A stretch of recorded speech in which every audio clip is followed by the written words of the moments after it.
Hi, I'm going to talk about our paper, Selectively Linkable, Group Signatures, Stronger Security and Preserved Verifiability, and this was joint work with my co-authors, Fraser and Anja Lehmann. I'm Lydia Garms. So this work is an extension of previous work, Group Signatures with Selective Linkability, and we strengthen the security model. So first of all, I'm going to explain why we have strengthened the security model. Then I'm going to go over the new stronger security model. And finally, I'm going to give a construction that is secure in this new model. So firstly, group signature schemes. These allow users to sign on behalf of a group without revealing their identity within this group. So for example, you could sign on behalf of the organisation you work at, and your identity at that organisation would be kept anonymous. So the membership of this group is controlled by a group manager or an issuer, and there's another central entity, the opener, who actually has the power to open signatures to determine the signer. So they can basically reverse the anonymity. So this is quite a powerful entity. So the security requirements for a group signature are anonymity. So this ensures that signatures are anonymous and unlinkable by user, except to the opener. Traceability, which ensures that only group members can sign on behalf of the group. And finally, non-frameability, which ensures that users cannot impersonate another user. And by impersonate, I mean produce a signature that will open to another user. So the original application of group signatures was user authentication, but now there are new applications in data collection. So you can see that you could store data anonymously, but also with some authentication with a group signature. But there is some balance needed between privacy and utility. So the unlinkability of user data by user key is really important, because if one piece of data about you could be linked back to you, then this would, if all your data was linkable, this would mean all of your data could be traced back to you. So it's important from a privacy point of view. However, often for processing, the correlation of data by user is important. So for example, blood pressure measurements, it's quite relevant whether they originate from lots and lots of different people or only a small group of people. It makes quite a difference to what that data kind of conveys. So the motivation for group signatures with selective linkability was this application. So in data collection, often large amounts of data are collected and the exact purpose of this data is not yet known, but later some purpose comes up for processing and small subsets of the data are processed. So ideally what we want is that data should be stored authenticated and unlinkable, but later specific subsets should be able to be linked during a query to a converter for a specific purpose. Conversions should be oblivious, so the converter should not learn about the messages or pseudonyms they are converting. And because we want to reduce the power of the converter, you can see the converter is like a type of an opener, so we want to reduce the amount of power they have. And also, the linking should be non-transitive.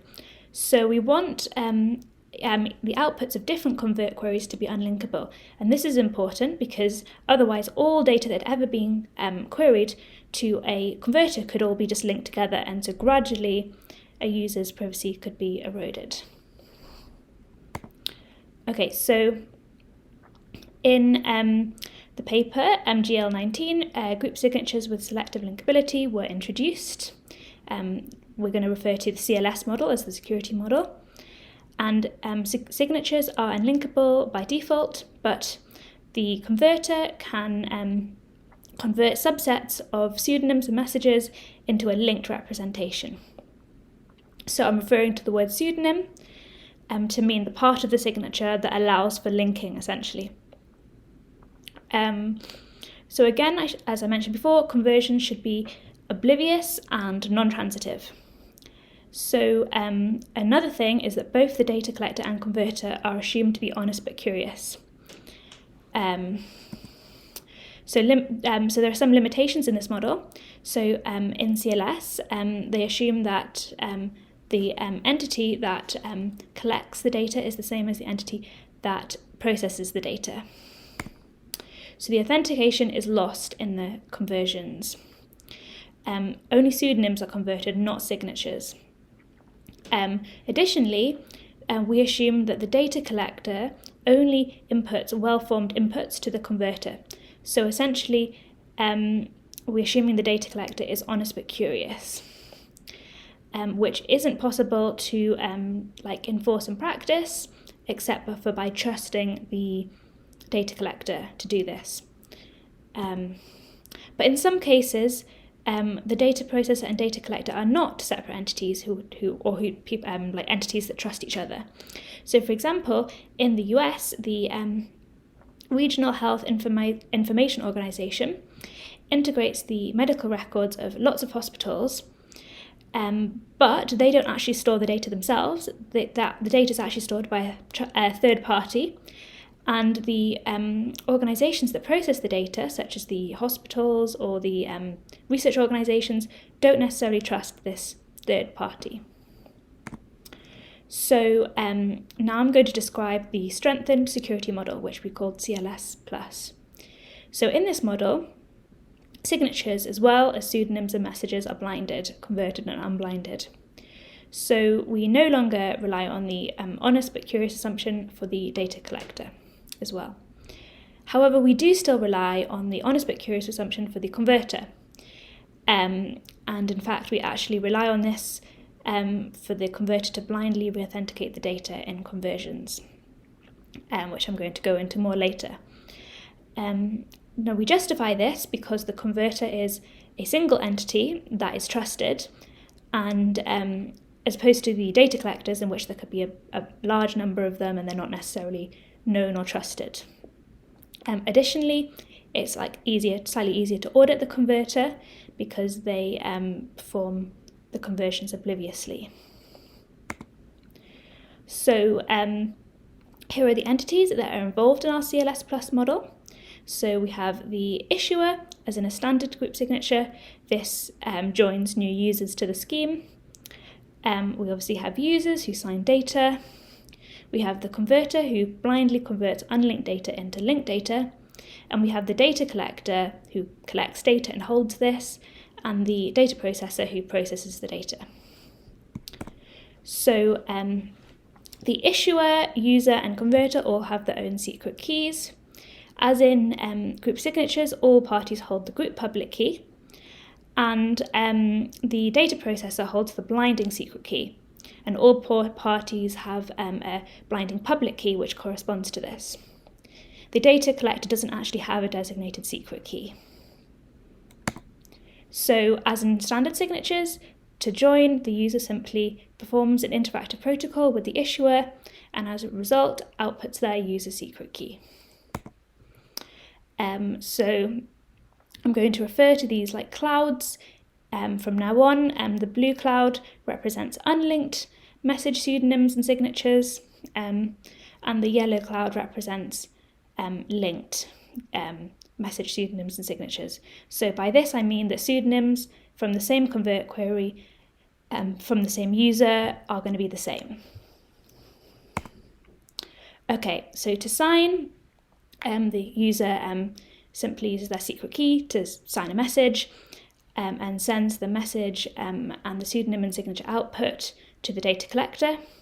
The blinding public key is input to sign, which allows the user to have control over which data processors can process their data. So the data collector can verify these signatures because these are publicly verifiable. And then the data collector holds all this data, And the data processor could want to process a subset of this. So they simply ask the data collector for a subset of this. And the data collector first needs to blind these message pseudonyms and signatures.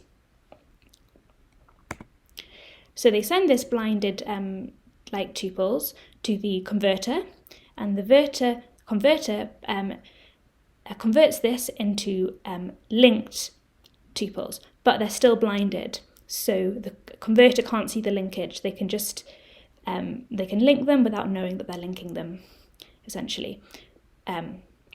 So they send this to the data processor, and the data processor just simply removes the blinding using the blinding secret key, and they now have linked data, which means that the pseudonyms from the same user are going to be the same within a convert query.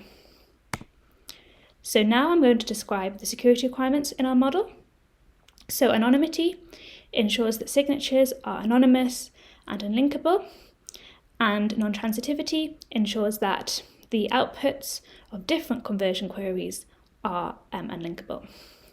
So in both these requirements, the converter is honest, and we have a conversion oracle that the adversary can interact with. And in the CLS model, this conversion oracle was input standard signatures alongside the pseudonyms and messages, and it verified this and then blinded them and then converted it. So pseudonyms and messages were only converted if they were attached to valid signatures. And that check is impossible to enforce in practice because the converter receives blinded inputs. But in the CLS Plus model, we have blinded signatures. So the conversion oracle can now take as input blinded signatures, and we can just put this straight into the convert algorithm. So next, conversion blindness. This ensures that the converter doesn't learn anything about what it converts. For CLS, we just need to take into account pseudonyms and messages, but for CLS Plus, we need signatures as well. Non-frameability ensures that an adversary can't impersonate an honest user, and by impersonate, I mean produce a signature that would link to the signature of an honest user in a convert query. Traceability ensures that an adversary cannot output more unlinkable signatures, and by unlinkable I mean unlinkable after conversion, than the number of corrupted users or users that they've corrupted.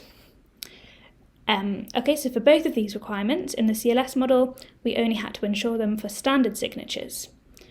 But for the CLS Plus model, we also have blinded signatures as well, and so we need to ensure these requirements hold for both. Okay, so we need one final property for this new model, which is a new property, conversion unforgeability.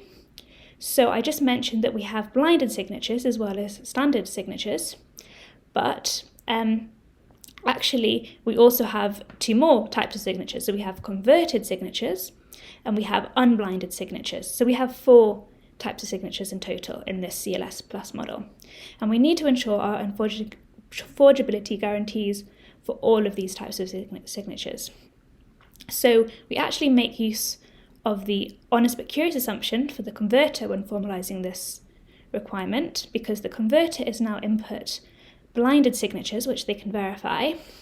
So if we're assuming that they're honest but curious, all we need to ensure is that all valid converted signatures have been output from an honest conversion, because the converter is checking the blinded signatures that are input to them. Okay, so that's all I'm going to say about the model. So I'm going to move on to the construction. So we use some building blocks in our construction. So the first building block is controlled malleable non-interactive zero knowledge proofs. So these allow for a statement and a valid proof on this statement to be transformed. So we can transform the proof so that it's valid for a transformed statement as well. So essentially we can maul the proof and the statement essentially. So the two requirements for this, so we also have zero knowledge, I should say, which is like the same as standard non-interactive zero knowledge proofs. But this strong derivation privacy ensures that proofs that have been transformed are indistinguishable from proofs that have been freshly generated. And controlled malleable simulation sound extractability ensures that we can either extract a witness from the proof, or we can extract a statement and a proof that have been transformed to create the new proof. So essentially, either this is a fresh proof, or where this prover knew the witness, or it has been transformed from another valid proof. Okay, so the next building block is automorphic signatures. So these are structure-preserving signatures, such that the verification key space is contained within the message space.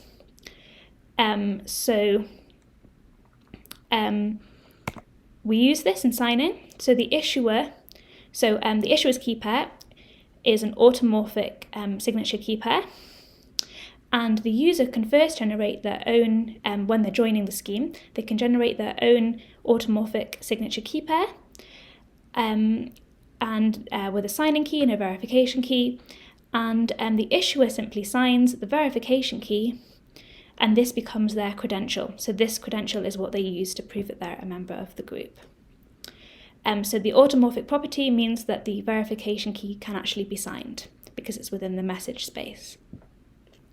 So the pseudonym is just the encryption of the verification key, which we're going to refer to as the user identifier from now on, under the converter public key. And this encryption is Algamal in our instantiation. So the next thing the user has to do to sign is they produce a